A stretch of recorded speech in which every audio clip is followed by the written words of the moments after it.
Dr. Fred Poordad to Transplant Grand Rounds. Most of you are familiar with Dr. Poordad. He is one of our transplant hepatologists here, professor of medicine at the Health Science Center, vice president of academic and clinical affairs with the Texas Liver Institute, rock star in the treatment of liver disease and hepatitis C, and did his medical training or residency, let me get this right, Northeastern Ohio School of Medicine, gastroenterology, South Carolina, University of South Carolina, and hepatology and liver transplant fellowship at Johns Hopkins. And I think most of you are aware of the recent publications and the news throughout the medical community about the treatment of hepatitis C. And he is, as you see on the title, emerging therapies in antiviral or direct antivirals. So give it up.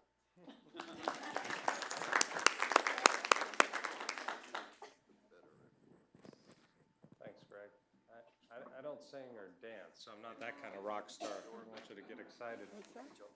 So just a little preface. You know, this talk that I'm going to give you changes literally every 6 months, if not more frequently, because the field is really dynamic right now and it's changing. So that creates a lot of frustration because whatever I teach you now may not apply in a few months, and certainly in a year or two won't apply because we're going to have different concepts emerging.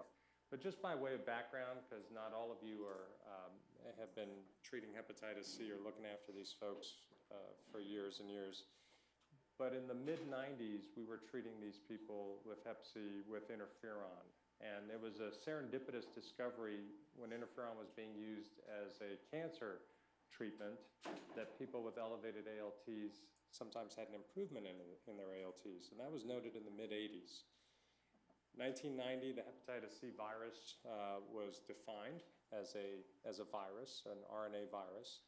And from there, interferon was used more meaningfully, not just to lower ALT, but to actually lower the viral load, and in some cases, eradicated the virus. The cure rates throughout most of the 90s for genotype 1, the most common strain that we have, was less than 10%.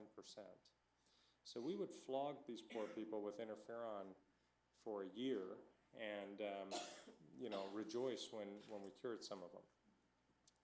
Ribavirin was the second drug in the armamentarium, a drug that we still to this day don't understand the mechanism of action for. But it's a guanosine nucleoside analog. It was used in an aerosolized form for respiratory syncytial virus. Somehow, someone discovered that it has some weak antiviral properties, and it was used in conjunction with interferon, and it boosted the cure rates from less than 10% to about 25%. Interferon was then formulated to be given once a week instead of 3 times a week in the early 2000s, and that therapy, once a week interferon and ribavirin, held for a decade. And we played around with durations. We treated people for up to 2 years. We doubled the dose of the various drugs. We did all sorts of things, whatever we could with these 2 agents. And it brought the cure rates up to 40% in genotype 1.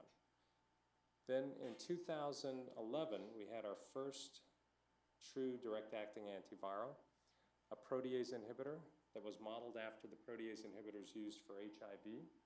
And in addition to the pegylated interferon and ribavirin, that brought the cure rates up to about 70%. So that was a really huge win. The lifespan of that regimen was about a year because it sort of cascaded from there. So the principle of how direct-acting antivirals work is that it attacks the virus, not the host. And it stops viral replication. Well, viruses mutate both naturally as well as under pressure. So if you use one antiviral, the virus mutates pretty quickly, and that antiviral is no longer effective. So if you have multiple mechanisms of action, you decrease the chance of resistance and hopefully increase the cure rates. So there are several protein targets, and these antivirals simply work by binding the targets These targets are proteins that allow the virus to replicate. And so you stop viral replication. So based on modeling, mathematical modeling, because this virus replicates at 10 to the 13 to 10 to the 20 per day. It's a very high replicator. Based on modeling, the suggestion was that you need to treat people for a minimum of 8 weeks to extinguish virus in over 80% of them. Okay, that was all done by theory. So now I'm going to show you data on how that's evolved, the duration, and then some host factors that change how long we treat. Now, I'm going to present different regimens, and I don't want you to get frustrated because the names are very difficult. And to be honest, I don't know why the names are this difficult, but for whatever reason they are. So don't pay attention so much to the names. Eventually they'll have a commercial name, but I'm going to show you the names individually just so you know which targets there are. So overall, we have protease inhibitors.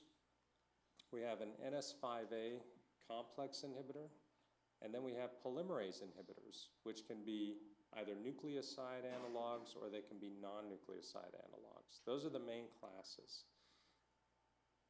People who work in transplant know that ribavirin causes anemia. Interferon was terrible. We won't talk about interferon anymore. But what about this drug ribavirin? People have been trying to write its eulogy for a long time. So at the end of today's talk, I'm going to tell you where we are with that. Have we successfully gotten rid of ribavirin, which has been a very historic drug. We don't know how it works, causes a little bit of anemia without interferon. So this is one of the regimens that actually will be approved today. The FDA approval will probably come later this afternoon. This is a 3 direct-acting antiviral regimen with ribavirin. And in people who have never been treated before and who do not have cirrhosis of the liver, the cure rates are 96%. A little bit higher, 98% in subtype 1B, but nevertheless, this is outstanding. So 12 weeks of therapy, you should be able to cure the majority of these patients. Fred, you talk about cure, you talk about sustained. Sustained cure, and how long, that's a great question. How long have we followed these people out? We've actually followed people out for about 15 years with our previous therapies now. And once they're cured, they're cured. The chance of relapse, where you think they're cured and the virus comes back, is almost non-existent after 6 months of being off drug. Within the first 4 weeks and the first 12 weeks of stopping medication, that's the time where we're nervous. And these 4% of patients that fail, that's when they usually fail and the virus comes back. So we watch them very nervously for 12 weeks after we stop therapy. And that's a term that we call SVR12. If they had sustained virologic response 12 weeks after the end of therapy, that's an SVR12, and that is now equated to cure. The FDA accepts that term now, cure. This is the only curable chronic bloodborne viral infection really that we know of, and it all has to do with where it replicates. It doesn't get into the nucleus of the hepatocyte. There's another regimen that came out last month, and this is a combination of 2 drugs, ladipasvir and sofosbuvir, and this one didn't require ribavirin and still with 12 weeks yielded very high response rates. So the non-cirrhotic patients do very well no matter what you give them, and 12 weeks seems to be good. What about 8 weeks using this regimen? The numbers drop from high 90s down to the mid 90s. Is this good enough? Well, funny story. So they did a post hoc analysis on this 8-week regimen, and they found that if your baseline viral load was less than 6 million, your relapse rate was 2%, but if it was greater than 6 million, you relapsed at a rate of 10%. So the label for this compound now says 12 weeks, but you can consider 8 weeks if the patient has a low viral load. Well, when we do clinical trials, we do a baseline and a screening viral load. 20% of the time, those values were discordant above and below 6 million. So it raises the question, you know, since you have these variations in viral load, how reliable is this post hoc analysis? Well, payers love this. Blue Cross wants us to treat everyone with 8 weeks because it saves them money. But the problem is there's no retreatment. So they won't pay for a retreatment if they fail. So if you've given them 8 weeks for a regimen that essentially has no side effects, 12 weeks is actually a better deal for the patient. So we won't be treating anyone in our practice for 8 weeks. This is not validated, it's not prospective. It was a post hoc analysis that was done not for science, but was done for marketing reasons, quite honestly, because this gives them an advantage with payers, okay? And clearly, if you were the patient and I say to you, well, look, 12 weeks in this study yielded 100% SVR, 8 weeks yielded 93, 94%, which therapy do you want? I'm pretty sure as a patient you would say, give me the 12 weeks. You don't want 6 or 7% lower chance of cure just by extending therapy for another 4 weeks. Is it a problem to retreat if you relapse? Yes, so there's a couple of problems. So one, when people relapse, they tend to relapse with resistance to ledipasvir. Sofosbuvir, which is a very potent nucleotide analog, we haven't seen any resistance to that drug. But essentially everyone that fails these regimens will have resistance to the other drugs. So that's one problem. The other problem, though, is that payers won't pay for it, okay, because they don't have to pay for it. And so we don't want to save money for the payers, quite honestly. We want to do what's right for the patient. Now, what about people that failed interferon and ribavirin? This is another regimen that was FDA approved last month. But what's amazing is, look where the FDA's head is. Look at the ends in this study. I just showed you ends of hundreds of patients. Now I'm showing you ends of 15 or 20-some patients. They actually approved this regimen based on this small data set of a total of 200 patients. But the arm that they approved was the arm of cimipravir, sofosbuvir, and they said 12 weeks of that gives you a 93% SVR. So 14 patients got this regimen FDA approved.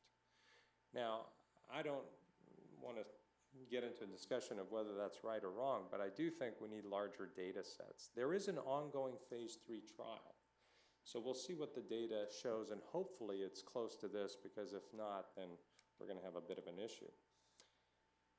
In the patients who had advanced disease, cirrhosis, the SVR rates were quite high, but there were only 7 patients. So again, we have to be very careful when we talk about, is this regimen one to use? We do believe that for cirrhotics, it's a pretty good regimen. The problem is cimipravir, which is a protease inhibitor, the genotype 1A patients, half of them in the US have a pre-existing variant that makes them not respond to that drug. And that's called a polymorphism. And there is a commercial lab test. So we have to actually do the test to see if this regimen is even viable for them. This is that 3D regimen, which I showed you had a 96% SVR in treatment-naive patients. It has the identical SVR in treatment-experienced patients. But look at the ends here. There's 300 patients in this study. So this is clearly a more robust data set, and we can rely on this data probably. The sofosbuvir ledipasvir yielded for 12 weeks a 96% SVR. So again, we're up in the 95 to 100% SVR with these regimens, regardless of the regimen. But these are all non-cirrhotic patients for the most part that I showed you. So we'll talk now a little bit about what was presented at this year's ASLD. This is another regimen. This is a bit of a Me Too regimen. This is a drug, 3 drugs, a protease inhibitor, a non-nucleoside polymerase inhibitor, and a very potent NS5A inhibitor called decladisvir. 12 weeks, no ribavirin, non-cirrhotic patients, treatment naive and treatment experienced, and the overall SVR was about 90%, 91%. Now, we're talking 95 to 100%, so now all of a sudden 90% doesn't seem that great. But if you break it out by 1A and 1B, the 1Bs were essentially 100%. The 2% that failed over there failed for non-virologic reasons. One was actually the wrong subtype of patient that was put into the study. But for a 1B population, this is a great regimen if you don't want to use ribavirin. So when this regimen comes out, probably in the third or fourth quarter of 2015, they may have an advantage in the 1B population. 1A comprises 70% of the US population among the genotype 1 patients. But worldwide, 1B is the most common strain.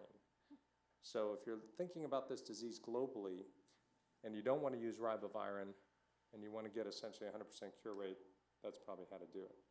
Now, we're a transplant program, so let's talk about cirrhosis. You've all seen this, obviously. This is what our surgeons take out, throw away, hopefully. And this is the problem, though. When we're talking about clinical trials, because no one would argue that this is cirrhosis, but when we talk about clinical trials, a lot of these trials no longer require a biopsy to call the patient cirrhotic. They will accept a non-invasive metric, such as a fibroscan or some of the blood tests. But you need to have a nodule under the microscope to actually call something cirrhosis. Problem is, if you don't give the pathologist enough tissue, they may actually not call it cirrhosis when the patient is cirrhotic. So there is some issue with sampling error. The other problem is, if you use different scoring systems, whether it's the Ishak or the Medivir scoring system, they're not identical. And most clinical trials will use the Medivir scoring system. So where an Ishak 4 and 5 is considered different in an Ishak scoring system, because 5 we consider cirrhosis and 4 we do not, they're all called bridging fibrosis or F3 using the Medivir. So when we're looking at data sets, we have to actually go back and look at the methodology to see how they diagnose cirrhosis so that we're not confused. You may have 2 different metrics and they may not all be the same. Genotype 2 and 3 I'll start with in the cirrhosis section. These are strains that comprise 25% of the pool in the US. Genotype 3 progresses to cirrhosis faster than any other genotype. And we didn't appreciate this years ago. We told the patient it doesn't matter what genotype you have, they're all the same. Clearly they're not all the same. 50% of these patients have fatty liver, and it's not metabolic fat.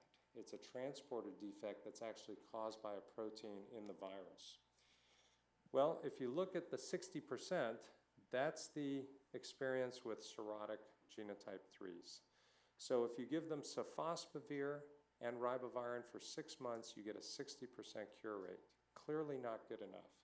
If they're treatment naive, they do pretty well, but this is a $180,000 regimen. This is more expensive than some payers pay for liver transplant. So we need to be careful. We did a single center study at our place using interferon, ribavirin, and sofosbuvir for 12 weeks, and we had an 83% SVR. Small numbers, but proof of concept that if you bring interferon back into the mix, you can shorten therapy. Where is this relevant? Not in America, because Americans don't want a toxic drug, but around the world where these medications are expensive, this is a cheaper alternative. And in Europe, this is actually their preferred treatment. So this was presented at ASLD, a combination of declatosphere and sofosbuvir for 12 weeks for genotype 3. A percentage of these patients, almost 20%, were cirrhotic. And the overall response rates, if you were never treated before or treatment experience with PEG and ribavirin, was 86 to 90%. But let's break it out by cirrhosis. If you're cirrhotic, the best you could hope for was still about 60%. If you're not cirrhotic, it's an outstanding response rate. So this will be the preferred regimen when it comes out for non-cirrhotics. But we still have a problem with cirrhotics, which I think we're going to cure in the next year. I have the advantage of knowing what's coming, but I can't talk about it. So hopefully we'll get there. What about genotype 1B? I showed you this data where 7 patients were treated with cirrhosis and 6 of them achieved a cure. Small data set, 86%, probably not great. So therefore, 24 weeks of sofosbuvir, cimipravir, 8 out of 8 patients responded. It's probably better to treat a cirrhotic for 24 weeks. This is the 3D regimen, and this was the largest study done in cirrhotics, 380 dedicated patients, And the overall SVR, 12 versus 24 weeks, was about the same. You can cure every 1B patient with this regimen. The 1As are a little bit lower if you treat them for 12 or 24 weeks. I won't get into this slide. It doesn't really show us anything above and beyond that. Now, sofosbuvir ledipasvir in cirrhotics who had never been treated before yielded a very good response rate. 12 weeks gave you 97%, and 24 weeks didn't add to that. But if you had failed interferon and ribavirin, and you treated patients for 12 weeks, their SVRs were actually in the mid-80s. And you could boost this to 100% if you went for 24 weeks. So the label for this drug is actually a little bit confusing. If you've never been treated before and you're cirrhotic, well compensated, you can get 12 weeks of this regimen. But if you've failed interferon or any other regimen, you get 24 weeks. So the concept of one size fits all doesn't exist. We're not going to have it, at least not for the time being. So we're going to have to look at the patient, look at their pedigree, did they fail therapy, and figure out how to treat them. This was that same regimen, the new one that I showed you the data for non-cirrhotics. Now let me show you the data with ribavirin for cirrhotics. In treatment naive and treatment experienced, if you add the ribavirin, which is the second and fourth bars, you actually get very high response rates. So the company that did this study is now kicking themselves for not adding a ribavirin arm to the non-cirrhotics because they could have probably boosted their cure rates up to the high 90s. Ribavirin, making a comeback. It's not going to be that easy to get rid of this. And particularly in the 1Bs, they had 100% SVR. So again, this will be a very genotype 1B friendly regimen. And to be able to cure cirrhotics with 12 weeks of therapy simply by adding the ribavirin is probably not a bad deal. What about the patient whose liver is starting to fail? They're decompensating, so they're developing ascites, they've had encephalopathy, their bilirubin is climbing. What about using ledipasvir sofosbuvir? The blue arm, 20 patients, and this was done in New Zealand. And I gotta just explain why some studies are done at one site in New Zealand. Has a lot to do with what the FDA allows and doesn't allow. New Zealand is kind of the new wild, wild west, although it's southeast. I don't know exactly where it is, but it's a long ways from here. So they do these studies and they get very high SVRs. And when we try to replicate their results, we can't do it outside of New Zealand. So they're a special homogeneous population and they get very high response rates. So they gave this regimen to some patients with Child-Pugh B disease, meaning that they had early decompensation. Their cure rate was 65%. So for a New Zealand population to only get 65%, that means we would probably get 40%, okay, because we can never do as well as this population. So that's not a great regimen. So let me show you what was presented at AASLD. If you take this same regimen and you add ribavirin in Child-Pugh B and C patients for 12 or 24 weeks, this is what you get. So now we've boosted that 65% up into the high 80s. Child-Pugh B and C patients, they did comparably well.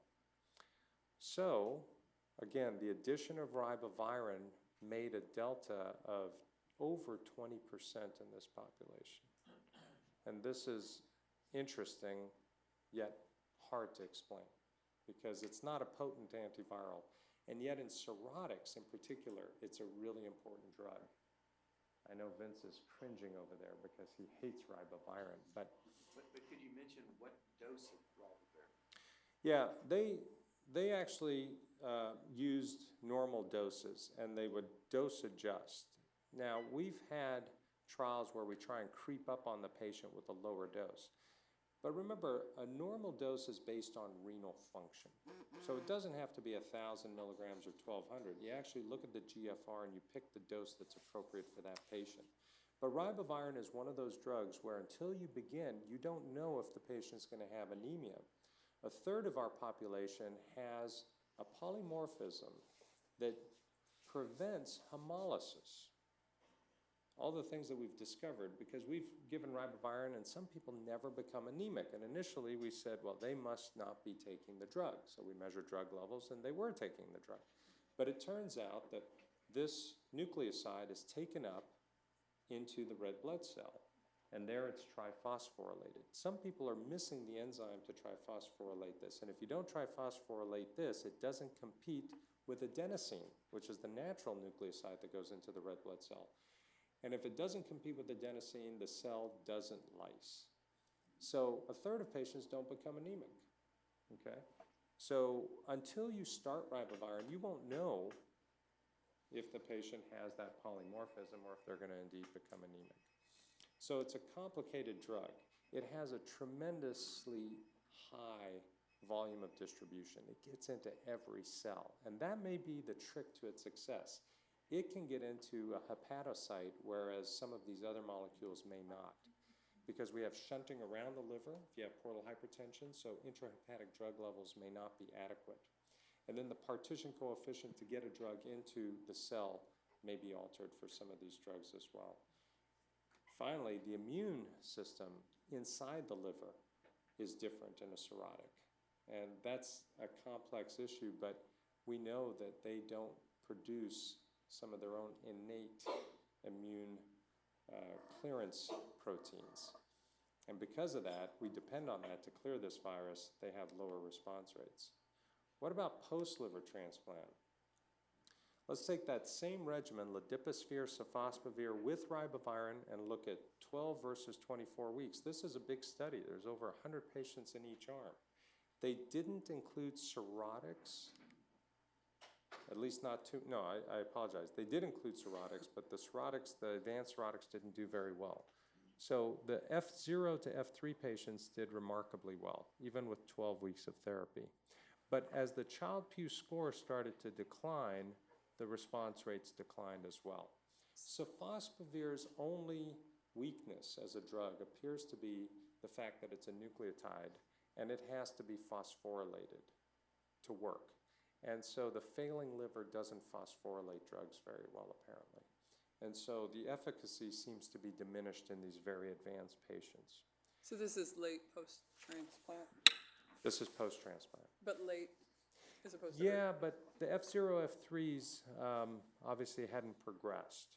So time-wise, yeah, they were all over the map, but in terms of, you know, disease progression, some of them were actually quite early, and those are the ones that did very well. So the people that needed it the most did the worst, unfortunately, because they're the ones who have recurrent Hep C and they're progressing now and they're already cirrhotic in need of another liver. So we have to just bear this in mind. You know, when we pick which regimen we want to use post-liver transplant, we're going to be looking to data.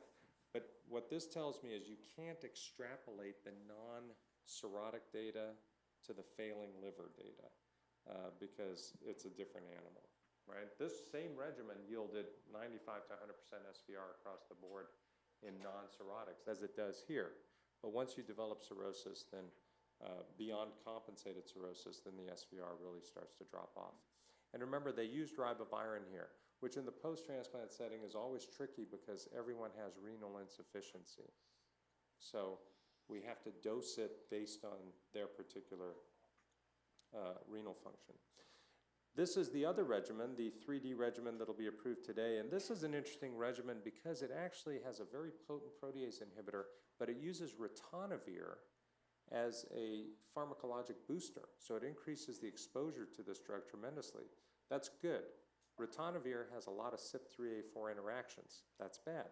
So in this post-transplant study, they treated people for 24 weeks with this protease inhibitor boosted with ritonavir, given with an NS5A, a non-nucleoside, and ribavirin. They dosed the Prograf at 0.5 milligrams per week. So that's how potent ritonavir is, that in terms of drug interactions, you don't need much Prograf. By the way, one thing that occurred to me after this study is, you know, for patients that have a problem affording Prograf, we may want to consider boosting them with ritonavir because ritonavir is actually very inexpensive. And we could get their need for Prograf down to 0.5 milligrams weekly. Something that we haven't actually considered, but something that may be viable. So universally very good outcomes. The cure rates were 97% using this regimen. So we're going to have some options. But they didn't study the child PUC post-transplant in this population. This was a healthier breed of post-transplant patient. So with either of these regimens, it looks like we can get high 90s. That's good. That's good news. So this is the conclusion for this section only, because you got excited that I'm done. I'm just going to torture you with data today. You'll walk out of here confused with hopefully 95% in your head. The SVR rates are actually quite good, but it's clear that genotype 3 cirrhosis is now the most difficult to treat variant of hepatitis C. And decompensated cirrhotics are emerging as a very difficult to cure population. But that's where the money is for us, right? We need to cure those patients. HIV Hep C, this is old data. This was sofosbuvir and ribavirin for 6 months. And the cure rates with this regimen, which I don't advocate using, was actually quite low overall. But now we have this 3D regimen, 12 versus 24 weeks, and the cure rate is 94%. And by the way, the cure rate would have been 100%, but these two patients reinfected themselves with different genotypes. So, and it was male-to-male sex in terms of transmission. Now, interestingly, sexual transmission of Hep C is actually not easy unless it's male-to-male sex. Then the transmission rate is significant. It can be as high as 15%, but it's less than 2% in heterosexual sex. So this is not thought to be a sexually transmitted virus, but in this cohort, it's a higher risk, probably because their own innate immune system is different, and there may be some other practices that lend to a higher rate of transmission. Kidney disease, sofosbuvir and ribavirin. This is a busy slide, so if you just focus on the 40%, that was the cure rate. This is not a great regimen for renal failure. Sofosbuvir is a drug that's excreted renally. And so the doses studied here were a little bit lower, 200 milligrams, but clearly didn't work very well. I don't think that doubling the dose is going to work either. So what are we going to do with our dialysis patients who have Hep C? Well, this is pharmacokinetic data, but it's really important data. This is the 3D regimen using all of those drugs, and it basically shows you in patients that have mild, moderate, and severe renal dysfunction that the pharmacokinetics will allow you to use this regimen in that population. None of the agents except for ribavirin are renally excreted. And ribavirin we've learned how to dose in renal failure. So this gives us some hope. My guess is that we'll be using this regimen without ribavirin, because even in a 1A population, we'll still get a 90% cure rate. So I think the news looks good for renal failure patients. We're going to have a regimen. It won't have an FDA label behind it, but we'll know how to use it. So I think we can probably cure 9 out of 10 of these individuals with this regimen minus the ribavirin. Now, do you remember I talked about how mathematical modeling had suggested you need 8 weeks at least to cure this virus in a large percentage of patients? But we're going to push the envelope and try and cure people who have cirrhosis, not with 24 weeks, which is what most labels are going to be, but with 8 weeks. And we tried this. This was a single center study done at our place where we enrolled 100 patients into this regimen of ladipasvir, sofosbuvir with ribavirin, or in place of ribavirin, another drug called a non-nucleoside inhibitor, the GS9669 drug.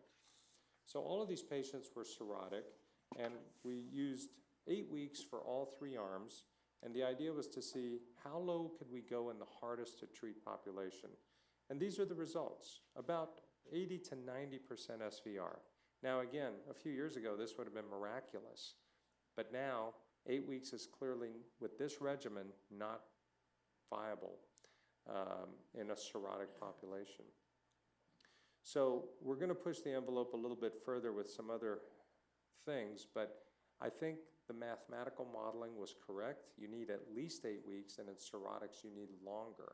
You probably need 12 to 24 weeks with the regimens that we have today. We did one other single center study called C-SWIFT, and the idea here was to cure people swiftly. So we actually took non-cirrhotics and cirrhotics, and we treated them for 4 or 6 weeks if they were non-cirrhotic, and we treated them for 6 or 8 weeks if they were cirrhotic. Now, the trick here is, these are 2 drugs you haven't seen yet. These drugs, grazoprevir and elbasvir, are drugs made by Merck. And grazoprevir is a protease inhibitor. Elbasvir is a NS5A inhibitor. And sofosbuvir, of course, is made by a different company, and it's a nucleoside drug. So we combined these drugs thinking we will expose the weakness or the strengths by pairing them for a very short duration. The non-cirrhotics, 4 weeks yielded a 40% SVR. 6 weeks increased that tremendously. The addition of 2 weeks actually took it up to 87%. Still not good enough by today's standards, mind you. The cirrhotics, 4 weeks, and that shouldn't say 6 weeks, that should be 6 or 8 weeks at the bottom there, sorry for that typo. But that yielded up to a 95% SVR in cirrhotics treated for 8 weeks. So where the sofosbuvir, ladipasvir, ribavirin couldn't do it, this regimen got it up into the mid-90s. So there's 2 proofs of concepts. You can look at this and say, well, 4 weeks failed. Or you can say, well, isn't it interesting that 4 weeks actually cured 40% of people? Whereas the mathematical modeling suggested that you need 8 weeks or longer. So we're on to something, but this is the wrong regimen. We need better drugs. And conceptually now you can see how we'll eventually get the treatment down to 4 weeks. And certainly with 8 weeks in the cirrhotics, we're probably already there. We're knocking on that door.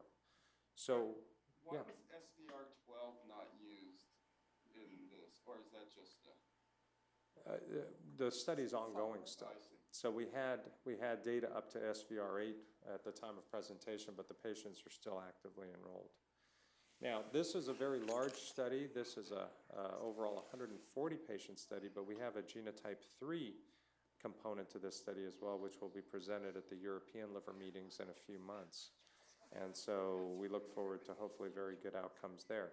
But the idea of mixing and matching drugs and picking best in class and trying to shorten therapy is one that we think is great. This is one of my colleagues from France. His name is Jean-Michel Pawlowski, and Jean-Michel is a virologist. And so I've sat at meetings with this man for a decade, and he's very funny for a Frenchman, but he's always been a big proponent of ribavirin.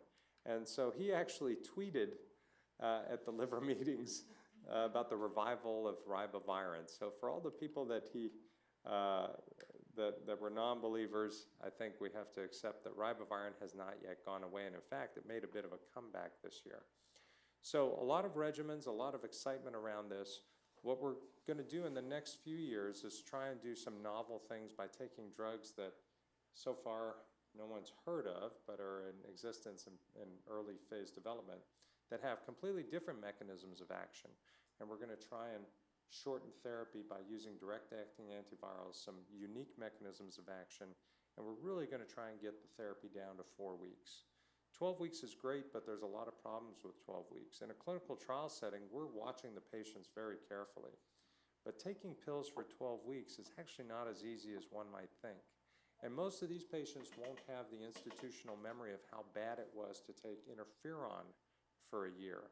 So it's not like you can make the case that you don't know how good you have it. You know, they won't know what you're talking about. So the shorter we can make therapy, the better. And I foresee a day where if we can get it down to 4 weeks, it'll be cost effective to actually do direct observed therapy, to watch the patient take the pills every day. Because, you know, when you're talking about high cure rates, only if you take the medications, you probably want to ensure that that happens. So that's the end of the formal part of this. I'm happy to field questions. Ken? So,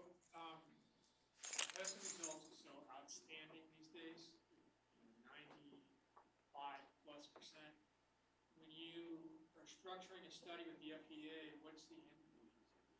Yeah, Do so. you need to power the study with thousands of patients, or they accept a non-inferiority endpoint? So Vince knows this well, but we've been waiting for this declatosphere sofosbuvir single center study. We did one already that is still in the works and the patients are in. But what happens is, as the FDA gets data real time, they then change ongoing studies. So we got a call from the FDA a month ago saying, hey, you know that sofosbuvir declatosphere study that you're doing at your site, we actually need to change it because we can't tell you why, but we just got some data snips suggesting that you need ribavirin. So they called us and we had to adjust the study to not only add ribavirin, but to increase the duration. So that's how involved the FDA is in all of this, and they'll actually make changes to studies real time. We had another call yesterday about a different regimen where we did the exact same thing. We have to actually amend the protocol and change it as we go. So the FDA has been actually very, very good. They're very involved. They're really excited about this and they're into it. They've been a little bit aggressive in approving certain drugs on small data sets, but if it ends up being the right thing to do at the end of the day, they'll be commended, and if it was the wrong thing, they'll be criticized. But yeah, it's not easy to design trials now. It gives us a bit of an upper hand because we're doing so many studies here at TLI, so we kind of have a sense of what's going to work and what's not going to work, so it helps us out a lot when we're trying to do these single center studies. Glenn? Should every post-transplant Hep C patient that was not treated pre-transplant be treated shortly post-transplant now? And would insurance pay for that? Yeah, so a lot of it has to do with the labels. And I think the regimen that's going to be approved today will have a post-transplant label. So that is great news for us. It's also going to have an HIV label, because if a drug doesn't have an FDA label, then it's really up to the insurance company to allow it. The guidelines, which are going to be out next week, I think, the new version of the ASLD guidelines, that helps as well, because if they put something in there that these folks ought to be treated, then we can go to the payer and fight the battle. But it's a tremendous fight. We use a lot of our resources just fighting insurance companies to give us access to these medications. But yes, we should systematically treat everyone, eradicate the virus, and just be done with it. So the corollary to that question is, so the patient that shows up with high MELD, and I guess I'm thinking the patient almost can't exist as an outpatient anymore, either not treated or only treated under the older regimens, would you treat pre-transplant and try to clear while they wait for a liver, or would you just wait for transplant and then So it's a plan to great treat question, after? and I should have showed you the one slide on the CPT score when treating the decompensated cirrhotics. It actually drops. Therefore, the MELD score will drop. So I think we have to be a little bit careful. What we don't want to do is take a patient who imminently is going to get transplant because their MELD is high, pat ourselves on the back that we eradicated their virus, but dropped their MELD, and now they're in limbo. Their MELD's not high enough to get an organ, and yet it's not low enough for them to have a good quality of life. So we do have to be a little bit careful. I think if it's someone who we think is going to benefit from transplant, we may have to have a little talk and say, this is someone we won't treat now, we'll let them get their liver, and then we'll cure them after transplant. In some cases, that may end up being a better thing to do. And then the one other question I had when you were talking about it being sustained viral response being a durable concept, so does that mean then post-transplant in a setting where you're wanting to give bolus steroids or other additional levels, God forbid, lymphocyte depleting agents for some reason, should that be scary to us anymore with these new regimens? No.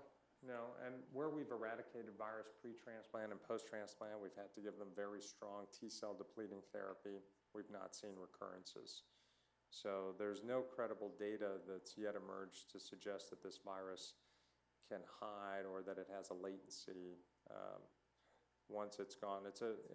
Fortunately, it's a pretty simple virus. It's a cytoplasm-dwelling virus, and doesn't incorporate into our gene, doesn't go into the nucleus, doesn't have a latency, replicates at a high rate, has a very high error rate when it replicates, so it creates a lot of polymorphisms and a lot of weak strains of virus. So it's been very good. I think the only harm we can do is if we inadequately treat someone and give them multi-drug resistance. And we're starting to see that now. We see that in the community a lot because they don't really preach adherence. And so patients miss doses, they fail the therapy, and then they come in with a resistant variant. And that really decreases our ability to then treat them. Vince? For the studies that have ribavirin as an arm, and they do have significant hemolysis, are you able to use EPO, or is it just a matter of lowering the ribavirin? You are, but you know, when the patient develops anemia, it's your signal that you have overdosed them with ribavirin. So you definitely want to cut down. And in every trial where we've reduced the dose of ribavirin, they've gone on to achieve SVR. In fact, it's ironically been a marker of success. So when the patient becomes anemic, 100% of them go on to achieve SVR because it means that you've given them way too much ribavirin. So you can cut back. You can also use erythropoietin. Yeah. How about the patients coming to you that won't be in studies that are in the 70-plus-year-old range? What are you telling them? So we've now cured a few 80-year-olds. Right. So I think 80s are the new 70s, so 70s therefore must be the new 60s. So I think we can certainly treat them. Obviously, renal function declines a little bit as we get older, so we just need to be wary of dosing ribavirin. But there's going to be some non-ribavirin options for them. But yeah, I don't think there's an upper age limit. Okay. What happens to the antibody?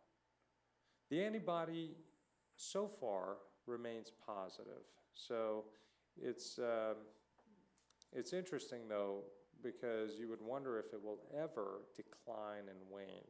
And we haven't gone far enough out to see if it becomes negative over time. But as far as we know, it's much like the hepatitis B core antibody. It'll be positive, it'll indicate that your immune system has seen this virus at some point. We are going to be storing serum. We're just in the process of buying some more freezers, and over the next 2 years, we're going to store serum on every patient at multiple time points that we treat, because we expect to be treating about 1,000 patients a year for the next few years. So we'll be able to follow that out over time as well and see. And we may be able to find an assay to quantify antibody titers. Have you begun to utilize the renal regimens outside of the clinical trials? Have you begun to? Not yet, not yet. But I think probably as of next week we can, because the regimen that's getting approved today is probably the most renal friendly and clearly has data showing good efficacy. Pam, you had a question? I'll come back. I was just going to ask if there is a genetic test clinically available that can identify those patients that don't hemolyze to the ribavirin, or do you just have to give them the ribavirin and see if they? Yeah, unfortunately, the test was not commercialized. It would be a PCR assay, and we did it in trials. And the people that make the test didn't feel that it would have clinical utility. I kind of wish they had made it because it, you know, it's yet another tool, but no, it's not commercially available. Greg? Fred, 2 questions. So the research into Hep C vaccines stopped? No, it's ongoing, but the problem is with retroviruses like this one and HIV, there isn't a segment of the virus that is homogeneous enough across all the quasi-species to allow for vaccine development. So you could literally make a vaccine for each person. Of course, they're already infected, but you can't make, the conserved region is not adequate to make a vaccine across the board. So we, in our foreseeable future, until there's a quantum leap in the understanding of viruses, we won't have a vaccine. So second question, as an insider in this, so 20 years of interferon ribavirin, so what happened in the last 3 years that this, you know, all of a sudden went to the limelight and now there's a cure within 3 years? Yeah. How did this all happen? So, well, it actually started in the late 90s, where crystallography allowed the development of these drugs. Basically, you had to get the crystal structure of the protein of the virus to then figure out how you can make a drug that fits. And the problem is, it was harder to fit the drug into these little clefts for Hep C than it was HIV. But this actually happened in 2004. There was a study presented where they gave the first Hep C protease drug to a chimpanzee that had been infected, and the chimpanzee's viral load dropped by 3 logs in 48 hours. And that was a drug called the Boehringer Ingelheim 2061. And that was, not everybody was paying attention. It was interesting. People were sitting in the audience at ASLD, and some people kind of shrugged, and other people's jaws dropped open, because that was really the beginning of this. And then from there, it's just been a matter of making drugs that have a good binding coefficient and have a high genetic barrier to resistance.